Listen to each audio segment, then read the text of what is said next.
Muito boa noite, é com muito prazer que nós estamos começando mais um programa de Direção Espiritual. Hoje aqui de Belo Horizonte, capital das Minas Gerais, minha terra querida. E eu gostaria de começar esse programa com uma pergunta. O que é que você faz quando a vida não dá certo para você? Como é que você reage diante de tudo aquilo que não aconteceu do jeito que você esperava? Como é que você costuma reagir diante daquilo que é trágico, daquilo que faz sofrer, daquilo que te desconcerta? Como é que você reage diante de tudo que na vida é contrário? Pergunto isso porque pessoas interessantes costumam nascer da solução que dão para essas realidades. Eu já vi muita gente interessante crescer na vida e tornar-se ainda mais interessante justamente porque soube administrar uma dificuldade. Faz parte da vida humana, né? Sobretudo quando a gente é criança, a gente acreditar que tudo tem que ser certinho, que tudo é muito bonito. Faz parte daquela visão ingênua que a gente tem da vida, né? Que as pessoas são perfeitas, que as realidades são perfeitas, que o mundo é perfeito. Faz parte do contexto da infantilidade, daquilo que é ingênuo. Mas de repente a vida vai nos encaminhando para a gente descobrir que não é bem assim. Não é como a gente sonhou, não é como a gente imaginou, não é como a gente idealizou. É o momento em que o ser humano começa a lidar com seus fracassos. Porque a gente só sabe que é fracasso à medida que a gente toma consciência dele e administra. Não é verdade? Quando a gente é criança, nós vamos sendo contrariados e nós vamos descobrindo que nem tudo é do jeito que a gente quer. E é por isso que no processo da educação, pais e mães, irmãos e todo mundo que faz parte do processo da educação da criança, a verdadeira educação consiste em contrariar na hora certa. Porque se a gente não contraria o filho na hora certa, depois ele vai ficar infantil o resto da vida, achando que tudo tem que ser como ele quer. Você já deve ter convivido com pessoas assim, que ficaram infantis durante muito tempo porque não tinham condições de lidar com os próprios fracassos. Foram pessoas mimadas pela vida. Não enfrentaram as dificuldades porque foram poupadas o tempo todo. E você já deve ter identificado isso em você. Momentos em que você tinha dificuldade de lidar com seus problemas, com as adversidades, com aquilo que era contrário ao que você queria, justamente porque faltou maturidade. Mas você também já experimentou o crescimento que é possível acontecer cada vez que nós sabemos colocar a vida sobre a mesa, descobrir o que a gente não gosta, o que a gente gosta e aprender a conviver com isso. Digo isso, minha gente, porque nós só poderemos alcançar o ideal da santidade que Deus nos propõe o dia em que a gente começa a ter consciência de que o santo se faz a partir dos contrários. É o momento que a gente precisa identificar dentro de nós aquilo que nos desafia para a gente crescer ou para a gente evoluir. Evoluir é você retroceder, né? É você deixar de avançar. Quantas vezes na vida nós passamos por situações que porque a gente não soube enfrentá-la, porque a gente não soube administrá-la, a gente evoluiu, a gente se transformou numa pessoa pior. Mas o processo de Deus na nossa vida é nos fazer avançar. É a gente descobrir aquilo que hoje está nos contrariando, é a gente descobrir um sofrimento que hoje está agudo dentro de nós, e nós darmos uma direção certa a esse sofrimento, para que ele venha nos amadurecer. Eu gosto muito daquela palavra, eu não sei onde é que está na Sagrada Escritura, que diz que quando a criança ela não tem condições de comer alimentos sólidos, lhe é dado leite, que é o alimento rápido. É fácil engolir, não é verdade? Não dá trabalho tomar um copo de leite, mas dá trabalho comer um prato, arroz, feijão, um pedaço de carne. Mas nós, à medida em que nós vamos crescendo, nós não podemos ficar somente no alimento fácil, porque senão a gente vai morrer desnutrido. O alimento, o leite, é o alimento de um tempo certo da vida.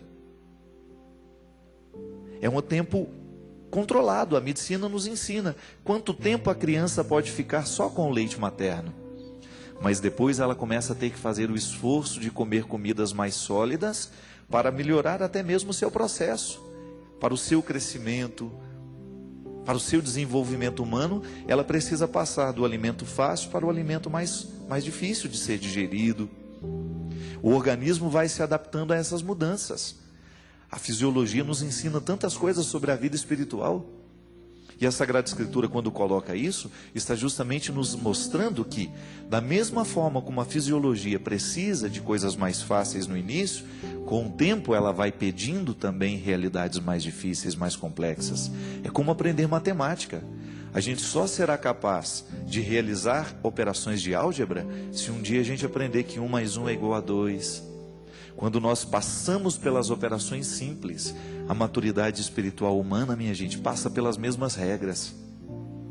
Se eu não soube administrar os pequenos conflitos que a vida me ofereceu, eu não vou conseguir lidar com as grandes dificuldades que a vida vai me oferecer à medida que o tempo passa.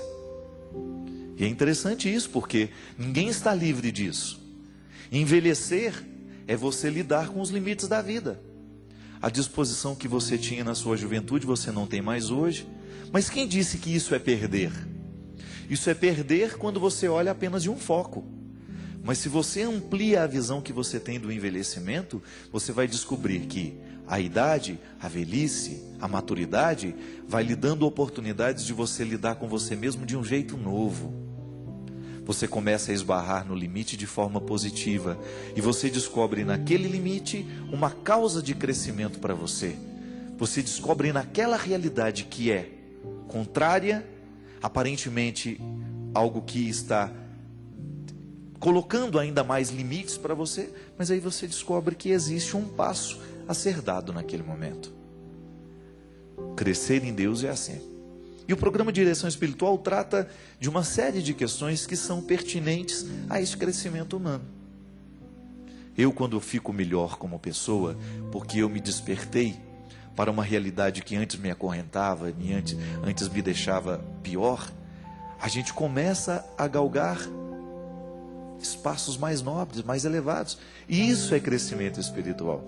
Ontem, por exemplo, no lançamento do nosso livro aqui em Belo Horizonte, Cartas entre Amigos, eu e Gabriel Chalita, uma mulher colocou o livro Cartas entre Amigos para eu autografar, me olhou e disse assim: Padre Fábio, eu li o livro Quem Me Roubou de Mim, e sabe qual foi o resultado daquele livro na minha vida?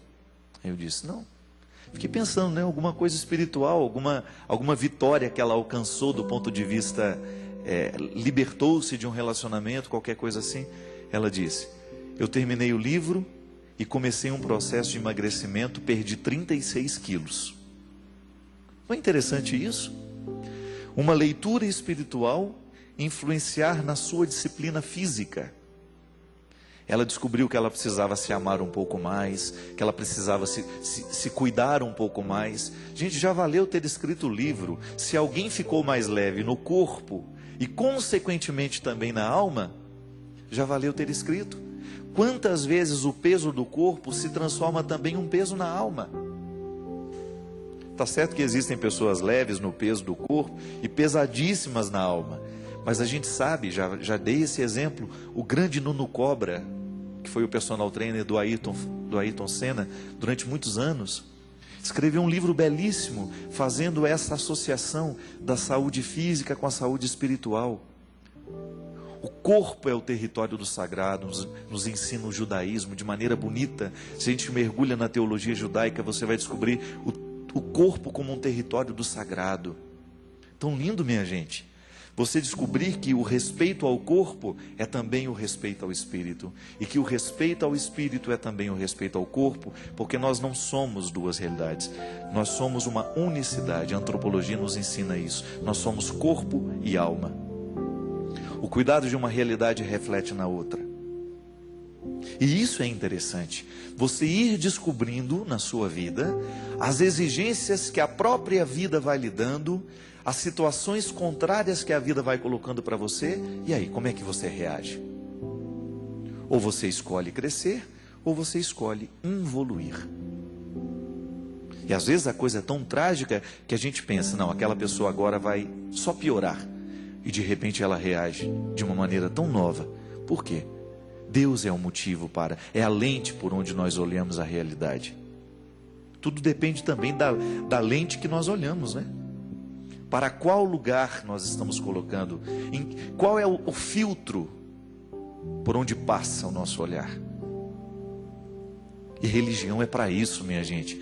É nos ajudar a compreender o processo humano, o processo espiritual, e a gente se transformar em pessoas melhores por causa da religião que a gente vive.